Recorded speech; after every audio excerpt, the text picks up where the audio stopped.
சரிகமப grand ஃபினாலேயில் runner அப்பான ஹேமித்ரோட பேரை முதல்ல சொன்னதுனால அவங்க தான் வின்னர் அப்படின்னு சொல்லிட்டு திவினேஷ் நினச்சிக்கிட்டாங்க அப்படின்னு சொல்லிட்டு அந்த அளவுக்கு திவினேஷ் அப்பாவியாக இருக்கிறாங்க அப்படின்னு சொல்லிட்டு பாடகர் ஸ்ரீனிவாஸ் தெரிவிச்சிருக்காங்க. இதை பற்றி அவர் தன்னோட இன்ஸ்டாகிராம் பக்கத்தில் என்ன சொல்லியிருக்காரு அப்படின்னா, இந்த சின்ன வயசில் திவினேஷ் சாதிச்சது விசித்திரமாக இருக்குது. தன்னோட அப்பாவுக்கு ஒரு பால் வேன் வாங்கி தரணும் அப்படிங்கிறதான் திவினேஷோட கனவு. அது மட்டும் இல்லாமல் அவரோட கனவை எந்தவித பிளானுமே இல்லாம நிறைவேற்றியிருக்கிறோம். ஆனா எல்லாமே தானா அமைஞ்சிருச்சு. பால்வேன் வாங்குறதுல என்னோட பங்களிப்பு கம்மி தான்.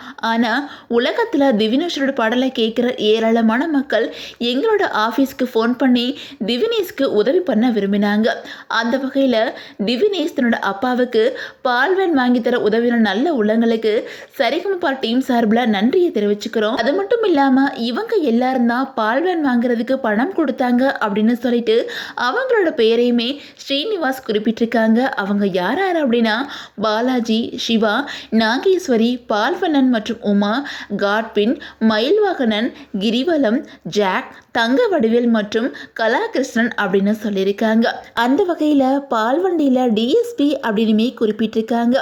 அதில் D for Divinesh, S for Santhosh, அதாவது இவங்க திவினேஷோட அண்ணனா, பி ஃபார் பிரதாப் இவங்க திவினேஷோட அப்பாவா. அந்த வகையில் கிராண்ட் ஃபினாலே முடிஞ்சதும் திவினேஷ் கூட நிறைய பேர் ஃபோட்டோ எடுத்துக்கிட்டாங்க. இது அவருக்கு ரொம்பவே ஷாக்காக இருந்துச்சு. உடனே அவர் எங்கள்கிட்ட ஹேமித்ரா அக்கா தானே ஜெயிச்சாங்க, ஏன் என் கூட எல்லாருமே ஃபோட்டோ எடுக்கிறாங்க அப்படின்னு கேட்டார். ஏன் அப்படின்னா, பொதுவாக நிகழ்ச்சியில் ரன்னர் பேரை முதல்ல சொல்லிட்டு அதுக்கப்புறம் வின்னர் பேரை சொல்லுவோம். அதே மாதிரி ரன்னர் அப் ஹேமித்ரா பேரை முதல்ல சொன்னதுனால அவங்க தான் வின்னர் அப்படின்னு சொல்லிட்டு திவினேஷ் நினச்சிக்கிட்டாங்க.